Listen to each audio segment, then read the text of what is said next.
Siyempre, proud na proud kami sa'yo at ng family mo. Hello po. Si Ma'am Nadilin po. Si Ma'am Nadilin Sandro. Nasaan po si Ma'am Nadilin? Nasaan po? Pwede ko pong makausap si Ma'am. Opo, sige na Ma'am.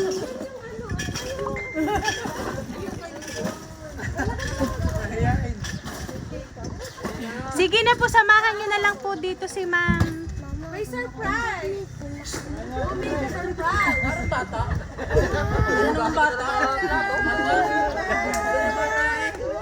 Ayan, sige Ma'am, i-open ko na po.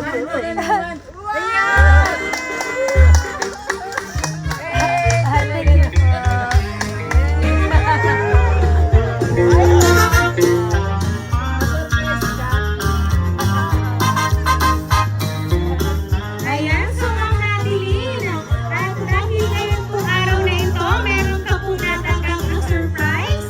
At syempre po, meron po kasi nga taong nagpahatid ng sorpresa para po kayo ay batiin ng isang congratulations ngayon pong araw na ito. So Ma'am, dito ka po Ma'am.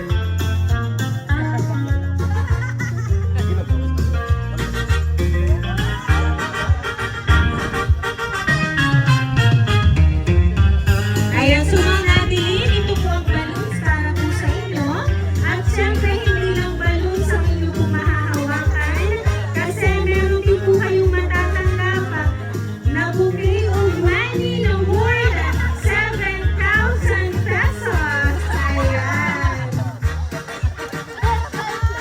Ayan, sige na Ma'am, inyo po tanggapin. At alam namin Ma'am, na mas nakakakilig yan. Ano ba?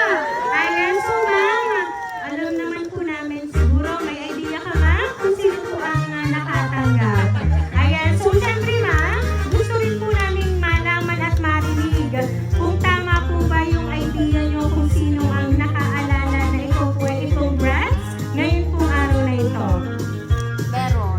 Sino po? Si EJ. Sabi niya pag nakatanggap ako, happy kami. Ayan. So ngayon po Ma'am, inyo po pakinggan ang ipinahatid po na message para po sa inyo.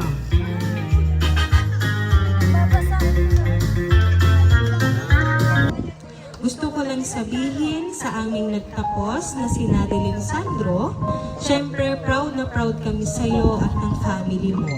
Dahil sa na-delay man ay hindi ka sumuko at tumigil. Enjoy mo lang at syempre, be happy lang. Be healthy and be confident and be the best version and be proud of yourself. Congrats and I love you, Baba. Ayan. So, Ma'am, ano po ba yung gusto niyo pong sabihin para po sa inyong boyfriend na nagpahatid po ng surprise? At syempre po, pwede ko po ba ditong maanyayahan ang boyfriend ni Ma'am? Ayan. Kasi Ma'am Nadilin, sabi ko nga po sa inyo, napakaswerte niyo po kasi may boyfriend na ganyang nagpapahatid ng surprise. Ayan. So, sir, nakita niyo po si Ma'am. Ayan. At ang lahat po ay naging emotional na dahil po sa napakaganda at bonggang surprise ng inyo pong boyfriend para po sa inyo. Pero but anyway, sir, meron pa po ba kayong gustong sabihin sa kanya? Ayan, at syempre Ma'am Nadilin, gusto ka po namin hinaan ng inyo pong gustong sabihin para po sa inyong boyfriend na si Sir. Kasi ngayon pong mga oras na ito ay inyo na pong natanggap ang hatid po na surprise niya para po sa inyo. Kasi alam mo ba Ma'am, iyan po ay matagal na talagang pinaghandaan ni si Sir. So dun pa lang po talagang mararamdaman nyo ang talagang love ni Sir para po sa inyo. Message ko na siya.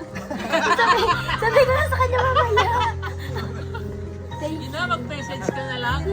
Thank you na lang. Mag-message ka lang. Uy! Mag-message ka lang. Mag-message ka. Mag-message ka. Mag-message ka. Ako mag-message. Hindi naman ako binigyan eh.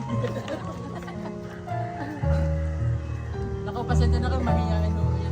Ayan. So, Ma'am Nadine, alam naman namin na ito po ay syempre masaya ka sa mga oras na ito kasi yun pong talagang pinaghandaan ni Sir na surprise sa inyo ay inyo na pong natanggap.